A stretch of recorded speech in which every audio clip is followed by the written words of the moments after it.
You're welcome back to the Naija Filmmaker, a podcast for us to talk about Nigerian filmmakers, their films, and how we can build a diverse and functional industry. I'm your host, Selegot. On this episode, my guest is Yolanda Robert. She's a voiceover artist, copywriter, and content strategist. She has also written speeches for top personalities around the world. We talk about her current rebrand, her thoughts on the creative's ego, and branding for creatives. If you're a new listener, you're welcome and I hope you enjoy.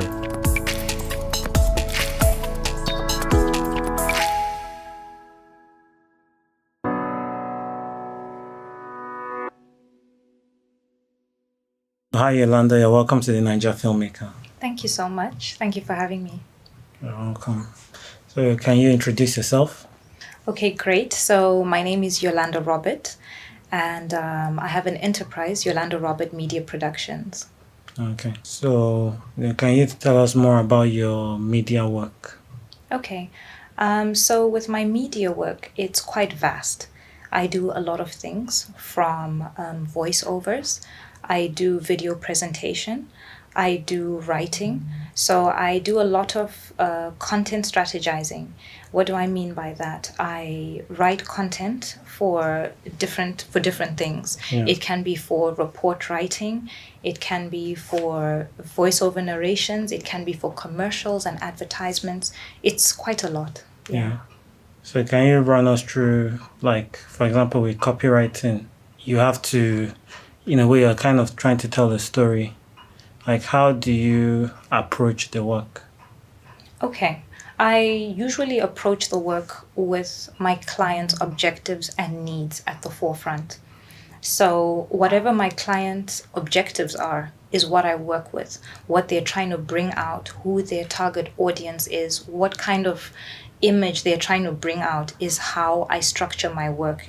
I use their objectives to structure what kind of words I will bring out, the type of language I will use. That's the basis of what I use. Okay. And your methods have always gotten the results? Absolutely. Most times. Yeah. Yes, they have.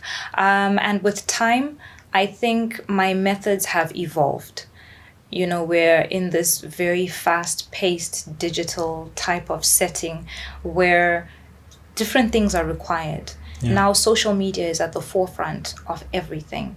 So you have to go with the flow, go with what people are talking about, go with what people are saying. Yeah. So even with the language, even with the slangs and the lingo, depending on the type of target audience, who you're writing for, what you're writing about, you need to adjust accordingly. Yeah. Okay. All right, let's talk about your film work. What have you collaborated on? What have you worked on recently? Okay, recently. Well, right now, actually, I'm working on a short documentary. Okay. I can't divulge too much information about it, but basically it's the client wanted something that is very in-depth, and that has a very professional angle. I have a mix of these type of projects. I have the very professional angle, and then I have the very creative angle. And strangely enough, I have both of those at the same time. So I have something where I'm a little more flexible. I can be creative. I can add my own slice of things into it. But the more professional side usually has, like I said before, the objectives of the client, their needs, who they're trying to target, their audience. So I have those two different projects at the moment, and I think experience has helped me to know when to hone each skill, when to use certain skills, certain language, and it's a very exciting thing to do. Yeah. Okay. So I mean, sometimes, you know, like creatives get briefs from clients, and there's always this continuous struggle for power between the creative and the client. How have you kind of managed that? Like you mentioned with the professional side, like, you know, you always go to the brief, but I guess at the end of the day, you still have what you think will work for the client, but you also always have to kind of, I guess, you know, take it easy or not impose it on the client. How have you handled that over the years? Okay, that is a huge problem. I think every creative has this issue. Trying to tell the client that maybe what you want will not work, or what you want will not look good. So I am of the mindset of showing instead of telling. It takes more effort, but it will produce better results. What do I mean by that? So say the client wants a certain template in their commercial or advertisement. They want it to look a certain way, but you know from experience or maybe from skill that this won't work, or this won't look good, or something better can come out of it. What I like to do is to offer them a little bit of both. So maybe shoot just a little bit, either whether it's shooting or writing, because it works with both. You can write and maybe they want a certain style, but you have a style that you think would suit better. You can write the way they would want and then produce another smaller piece of what you think would be best and allow them to choose. And just do your best to persuade them without actually going overboard. But yes, that's what I would do. And I'm a bit of a perfectionist, so I like that kind of challenge. But I know many people don't like that. Creatives don't like to be corrected. Creatives don't like to be told that I don't like this, that's not the way I want it done. But I think sometimes you have to go out of your way. Have I encountered some stubborn people who say, no, it's my way or the highway? Absolutely, many times. And in those cases, really, I wouldn't know what to advise in terms of going about that. But what I've known from past experience is just to take each person in their individuality. If they're proving that what you're saying doesn't appeal to them, then it's just best to go with what they want. Okay. Yeah. So how many years have you been doing like your media work for? Interesting. So I'm laughing because I have been doing it for a long time, roughly 10 years. Okay. The reason I laugh is because I have been working in the background for a very long time. I was in a comfort zone where I had a network of clients that I was just circulating around. So one day I will write something for someone and they'll refer me to a friend or refer me to a company or an individual or a startup or a smaller organization, and I would just do my work within that small atmosphere, never bothering to market, never bothering to come on social media. But in recent times, I had a very big wake-up call that made me decide that I think I can do more. I think I need to expand my network. So as much as I have been doing it for a long time, I'm in a major process of rebranding and bringing out this experience that I've garnered over the years and try to bring it out to the forefront, especially on the social media platforms. Okay. You said you're rebranding, you're trying to open up your network a bit more. Right. Like so what do you want to do differently? Okay. What I would like to do differently is not differently per se, but I would like to do it openly. Yeah. And what I would like to do is to offer more voiceovers, to offer more writing services, content, corporate writing, report writing, speech writing. I would like to offer it more openly.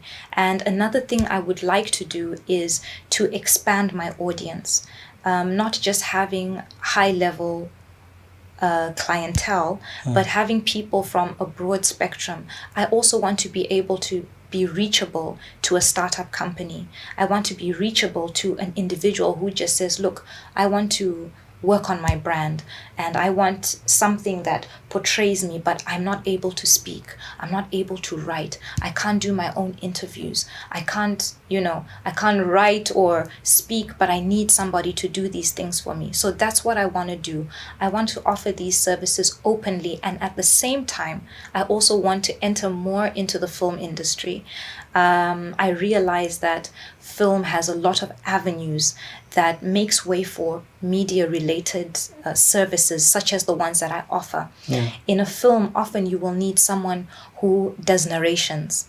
In a film, you'll need somebody who does the intro, the voiceover, the outro. You need people who write scripts, who write content. Film needs a lot of that. And so that's something that I would like to delve into. And I'm very excited because I have a few projects that I'm working on as well on that. Okay. How important do you think branding is for the creative? Wow. Branding is, absolutely important. Absolutely important.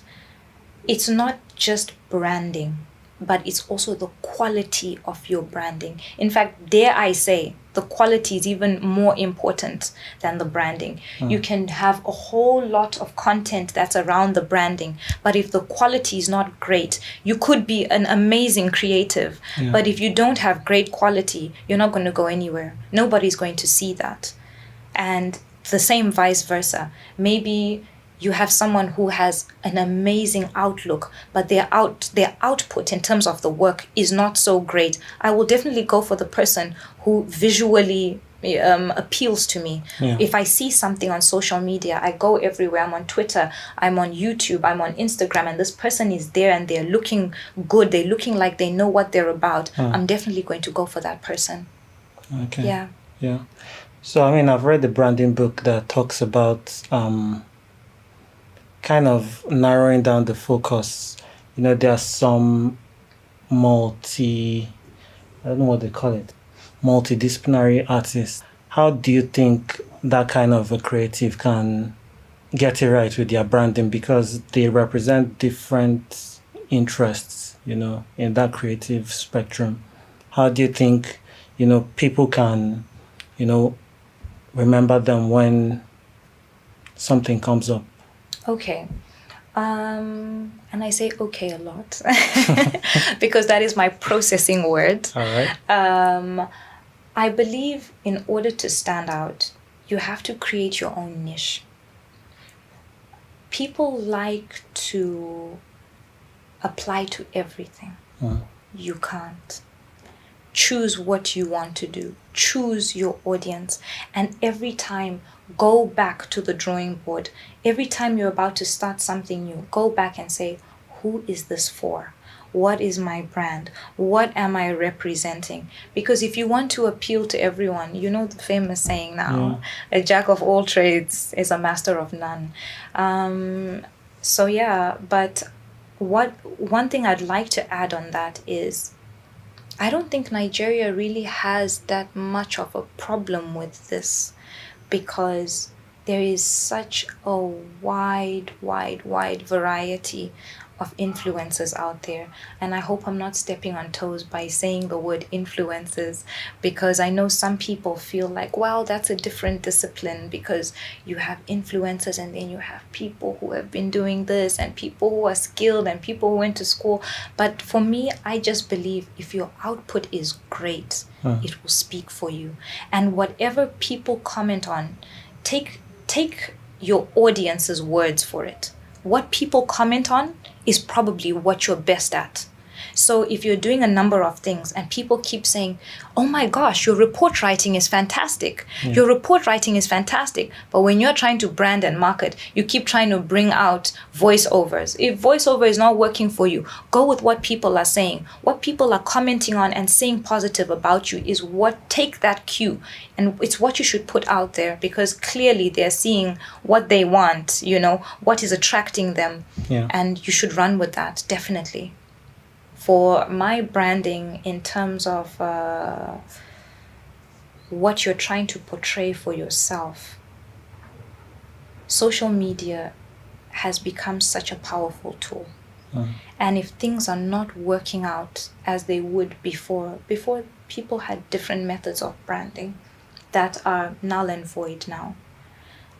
Social media has kind of taken the forefront of things and we can't deny it. Just like I've explained to you about my story. I got to a point where I realized that if I don't come out and I don't do this, I'm going to be overtaken. I'm going to be swept under the rug, and I know I can produce quality. So there's no understating branding. It's just a very, it's not even an important aspect. It's it's the main deal. Yeah. Over the years, how have you evolved? What has shaped who you are today?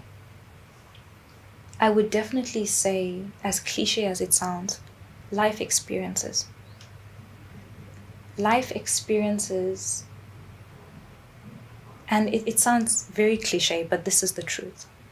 Even in my voiceover jobs that I get, Yeah.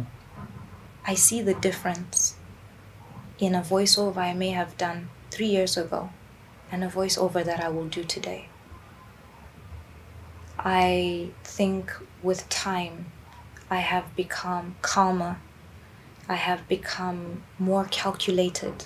Before, I had a lot of excitement. I still do. I have a passion for what I do, a very deep, deep love and passion for what I do. But my excitement from the years back has kind of dulled down, and it has become more refined.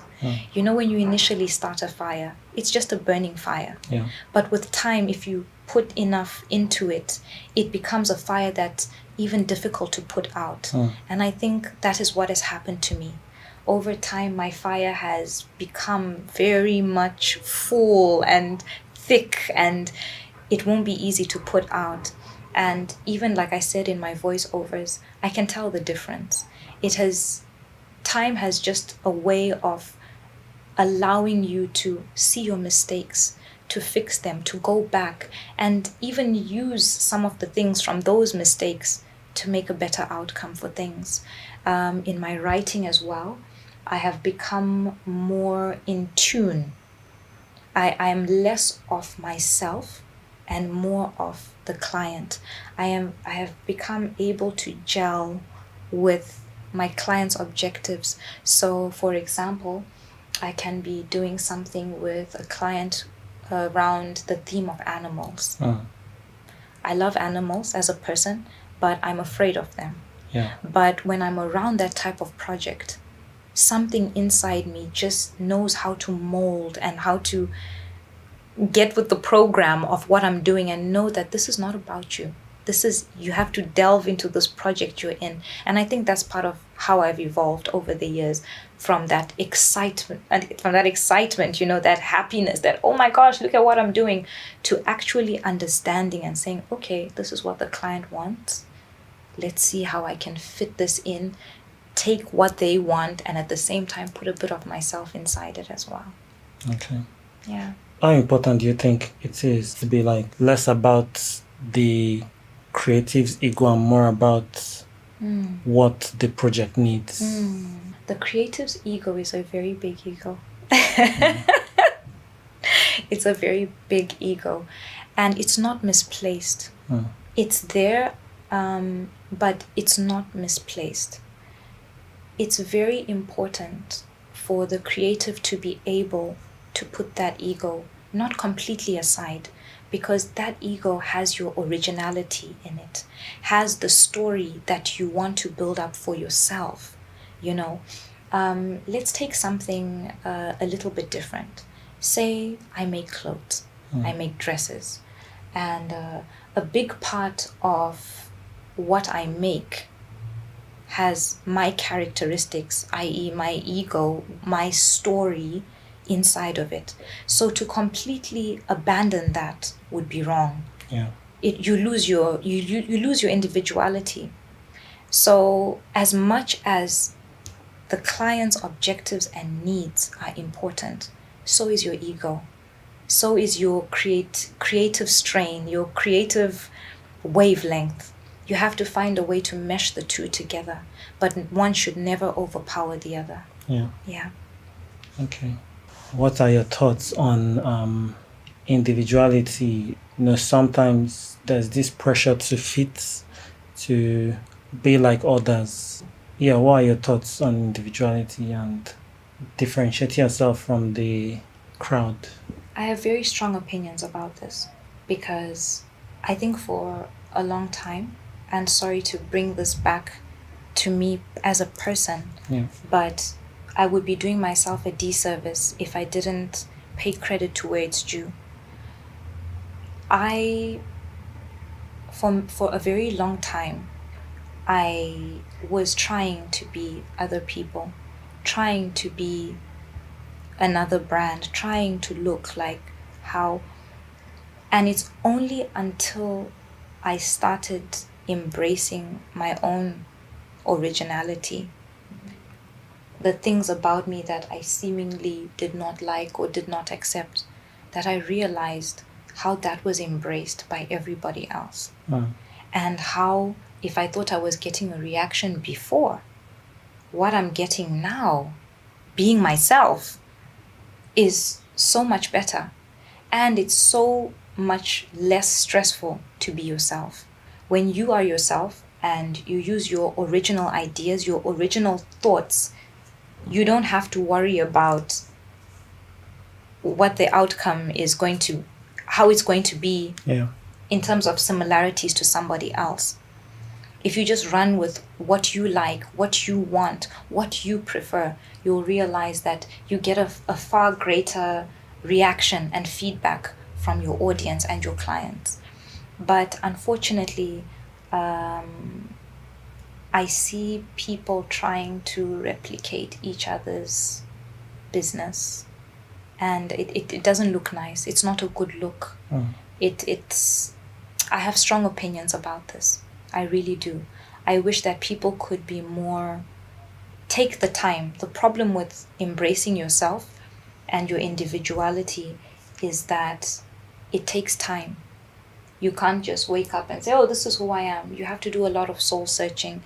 You have to see and find out what you like. You have to try and make mistakes to be able to know what you like and what you don't like. Even the people that you look at and think, oh, I want to be like them, I want to replicate, for them to get to that visual aesthetic that looks so great and that you say, oh, I wish I could be like that. You don't know the number of years and hours and manpower and money lost that they have put into making that image look so tight, look so clean, look so crisp, you know. So I really would wish that people would embrace their individuality more. And I feel like in Nigeria as well, I am not a Nigerian. I just live here. I have my life here. But I also embrace my own individuality. But in Nigeria, there is this sort of abandonment of its original culture. Yeah. And yet Nigeria has so much to offer. So much. The richness in your different tribes is so amazing. The languages, the way you speak. I came across a young lady and she told me that she liked the way I do my voiceovers and how they sound, and she likes the quality and she likes the way I sound. And I said, send me a sample of you doing voiceovers, because she does the same. Yeah. And when she sent it to me, I was disappointed because she didn't sound like the lady I had spoken to. And I told her, speak the way you speak. Having an incredible voiceover is not by sounding a certain way. It's just by following certain rules. Speak at a certain pitch, slow down your words, say your words fully, open your mouth fully, things like that. It's got nothing to do with the way, embrace the way you sound. She was laughing, saying no, and I told her, try again and embrace the way you sound. She sent me a voice note and she said she's very uncomfortable doing it because it's different, but here you go. And when I listened to it, it sounded fantastic. Yeah. It sounded like something we could use. I sent it back to her. I said, listen to your own voice. Listen back to your own voice. And she started laughing. So I just wish that people would embrace more of who they are, because you don't know what you think I'm looking for is probably not what I'm looking for. Yeah. What you think your client is looking for in someone else is probably not. Be yourself. Be your authentic self. Yeah. Okay. Yeah. All right. So you mentioned something about perfectionism. Yes. Are you a perfectionist? Absolutely. That is an understatement. Absolute understatement. I will write things, rewrite them, delete, write, edit, come back again after a day. So, yes, I really am a perfectionist. I'm working on it. Yeah. In some aspects, it's great because I get really good results. But in other aspects, I lose a lot of spontaneity because sometimes something just comes out and I'm like, wow, that's great. But then I go back and I'm like, but it doesn't quite follow the rules. Yeah. So I try to change it a bit. Yes, I'm a perfectionist. Okay. Yeah. So over the years, like, would you say it has enhanced or held you back? Wow, that is a powerful question. I didn't see that one coming. Yeah. Wow. Yes, I'd say both. I would say both. It has been great, and I can give more specific examples. In video, when I do like video productions, Yeah. or I'm in front of a camera, it has been amazing. Because I'm like, nope, we're gonna do it again. Even I'll be the one saying it, not even the director or anyone else. Nope, we're gonna do it again. In fact, sometimes I say like 3 words. Nope, I'm not happy with it. We're doing it again. And the people I've worked with know that when it comes to Yolanda, it will be take after take after take after take after take until I'm absolutely sure that we've gotten it right. Yeah. So that has been the positive. The negative, but not completely negative, is with the writing. Yeah. Because you lose that spontaneity. Sometimes you need it. Sometimes you need those quirky bits in your writing. Even when it's corporate writing, you do need some parts that are a bit lighthearted. Maybe not an outright joke, but you do need parts that just steer away from the technical and just have a bit of lightheartedness. Yeah. Yeah. I mean, with your writing, there are some rules that you tend to follow. Same thing with certain creative endeavors. But over the course of your career, like, what are some of, the challenges you've faced? And this is basically challenges that you have had to, get creative with, things that other creatives easily encounter. Like, what are some of these things? I think the biggest challenge that creatives would encounter, which I encounter, and I think everyone listening would have a resounding yes, is the issue of finances. Yeah.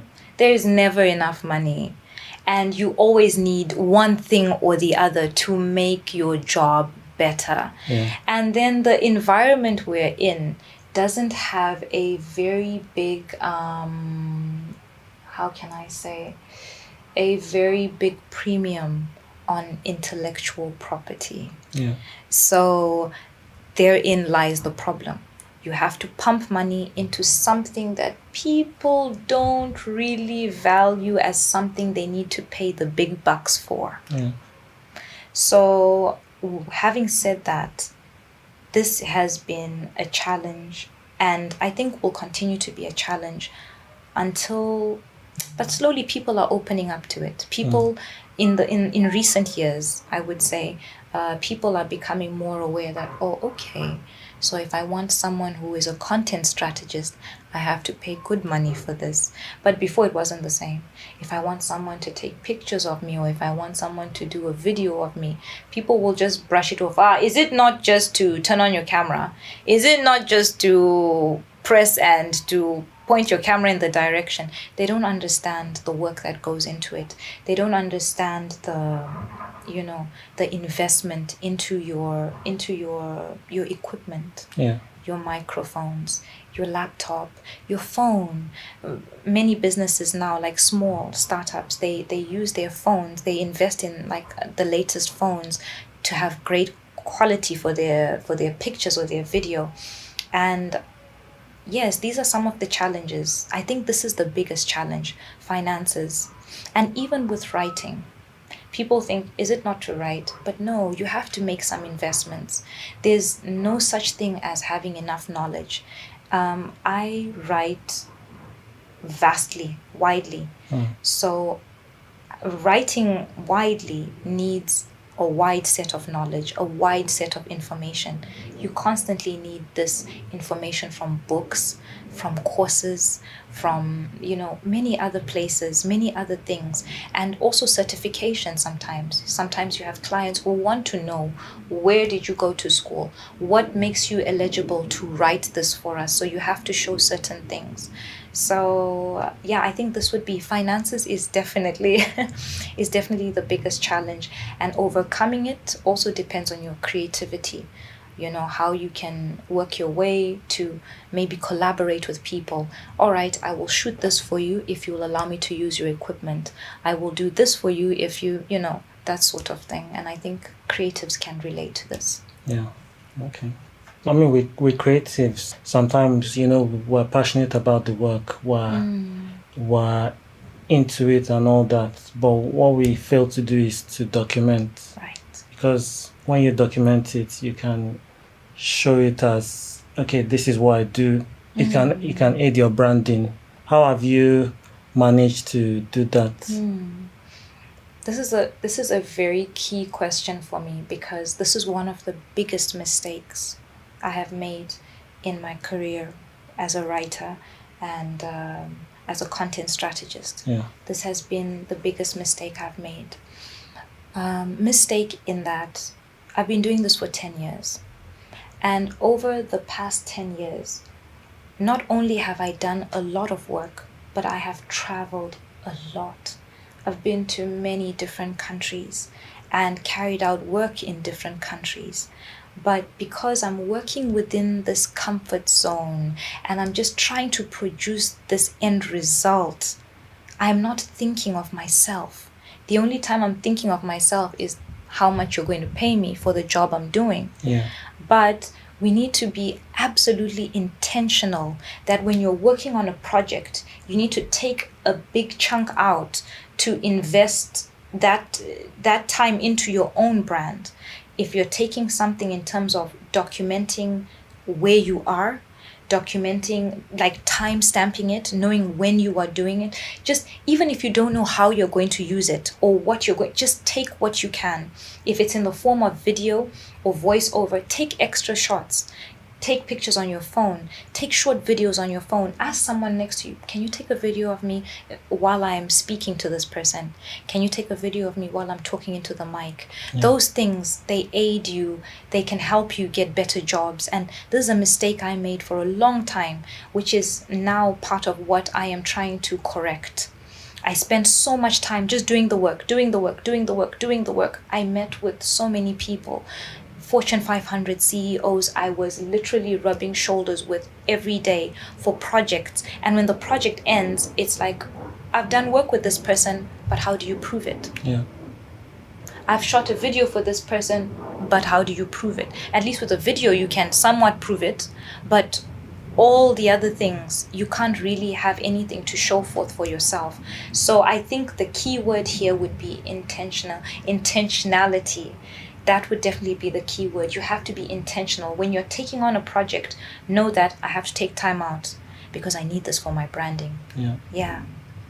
And yeah, I think it's even with films, it's a common problem, because what some producers end up doing is, okay, we have to produce a film, we make the film, we get the actors, everything happens, and because of the way most films are made, with limited funds, when it comes time to, tell people about the project, there's nothing to push that agenda. Right. I mean, it's one thing to learn how to do the work. It's another thing to do the work, and then it's another mountain to, climb, that you have to tell people about it, get them to see what you've made. You said you do press kits and all that. Yes. These are some of the things that, Yes. films need, because these are things that you can maybe send out to news stations. They just need to quote you. Yes. You don't need to always, go physically to do those things. Like, what other ways do you think, I guess, film producers can ace it with their PR for films? Okay, where they could ace it with their PR. I still go back to the word I just said before, intentionality. Yeah.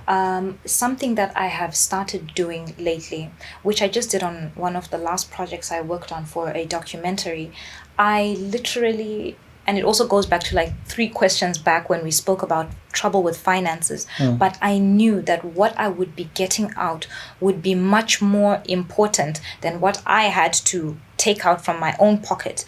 So what I did with my last project on a documentary is I went to the guy editing and I said, I will pay you a token to just cut me a bit, cut me an extra edit for my own consumption. An edit that has me, that showcases me, that's me in the forefront. If possible, say this to the person editing or filming before you start filming. Yeah. Tell them, I need this, I need these shots in this. So this person knows they're doing their job, but you're also paying them a little bit extra to bring out you, to kind of do a branding that is kind of indirect so that you can use this. So I find that that is one way you could do that. Another way that you could do this is, although tricky and would cost you a bit more, is to try and come after the project has been done. That way is quite tedious. Yeah. It wouldn't be my first option. But if all is done and you've had a project that was really good, that would have to be your only option. To go after the project is done and see if you can salvage anything. And then at the very beginning, before you start any project, have a small waiver form that you can take to the people you're working with. Have them sign it and agree and say, hey, at the end of this project, I need to be able to take away some of this to use for myself. We're on this together. Yes, this is not my project. Yes, I'm working on it. Yes, I'm doing this. But for the sake of my brand, I need you to sign off that I am allowed to use this.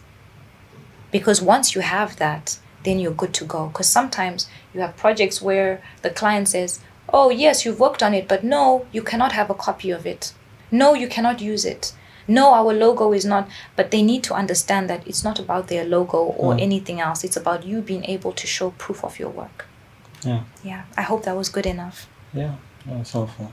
You work with words a lot. What is the power of words? Words have tremendous power, but I find that something that competes very heavily with the power of words is your delivery of them, your pitch, especially if it's spoken. Something as simple as, I love your shoes, or hey, your shoes are fantastic, I love them. They have different words, but it really is the pitch that differentiates the two. Yeah. And I feel like words and pitch go hand in hand. When you know how to use words, you are able to, it's a power in itself, it's a world in itself. You're able to convince people better.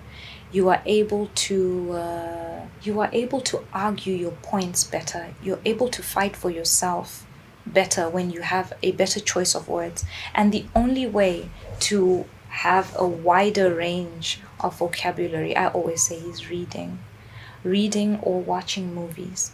I'm a big fan of not reinventing the wheel. No need to reinvent the wheel. It's already been invented. Don't go and reinvent it again. No need to kill yourself with finding ways to make things so extra amazing. Watch movies. Read books. You hear phrases. When you hear something that you've never heard before, pause it. Write it down. Google it. Or get a dictionary or whichever. I always have a dictionary at hand, but I know many people don't. So maybe Google it. Maybe Google it. And find out, what does that word mean? What does that phrase mean? And use it more, because if it caught you, it can catch somebody else. And use these phrases more. Incorporate them in your talking.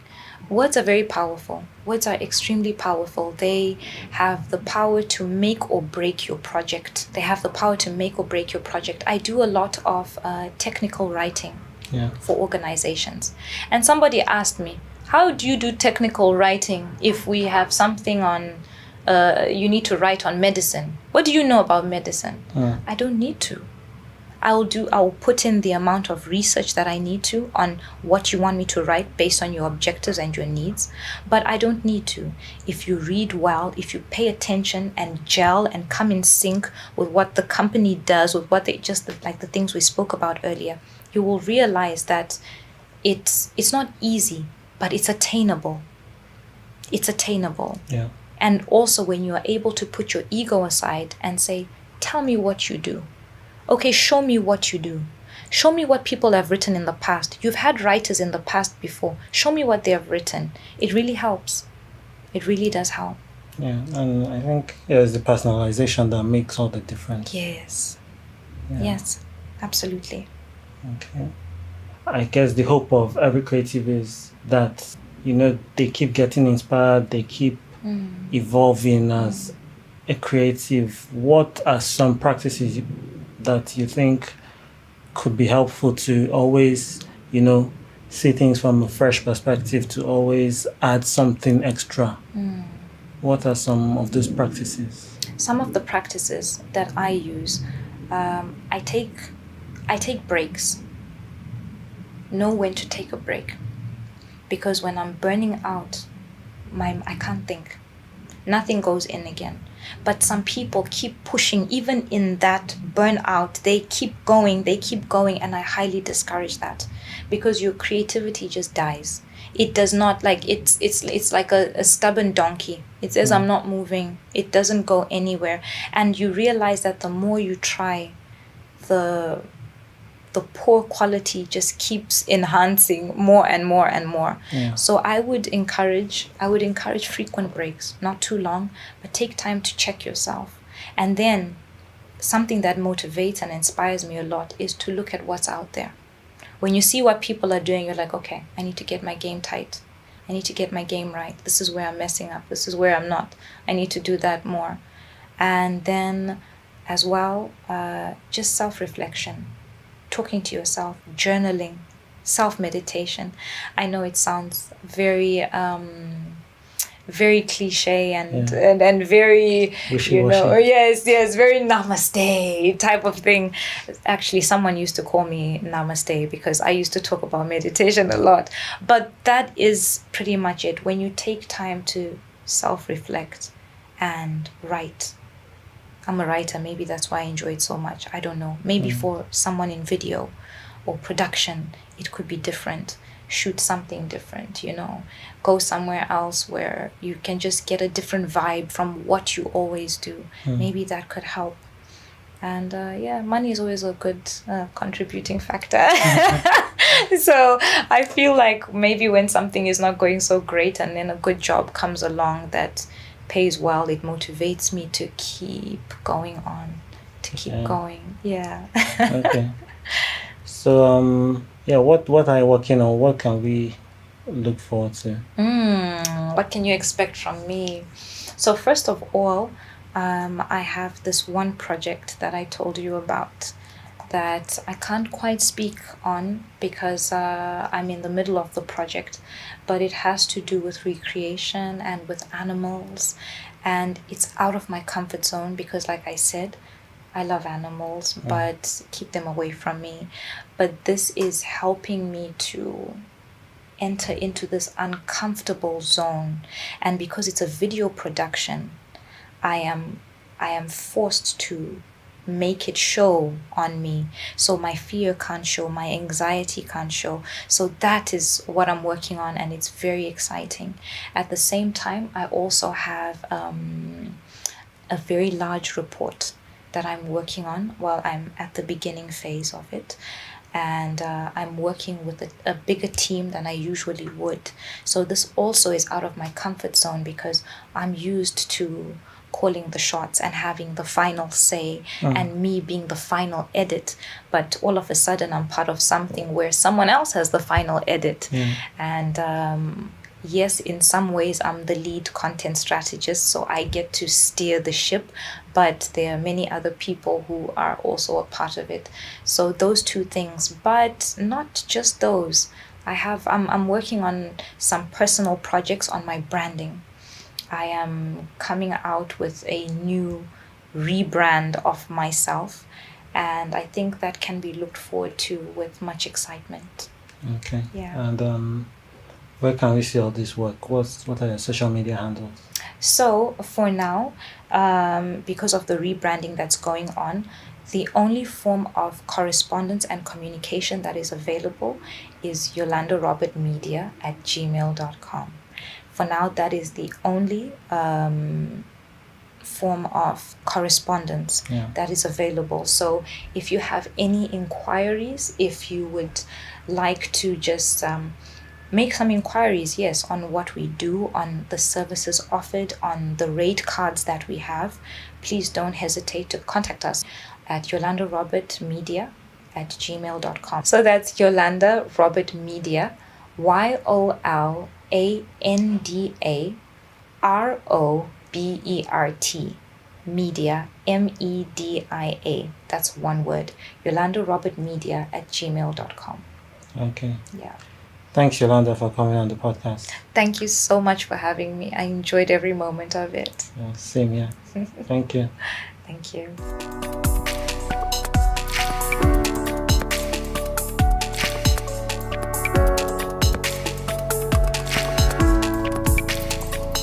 We have come to the end of this episode. Please remember to leave a rating and a review. You can follow me on Instagram and Twitter at SelegofFilm, and the podcast also on Instagram and Twitter at the Naija Film Pod. See you on the next episode. Have a good one.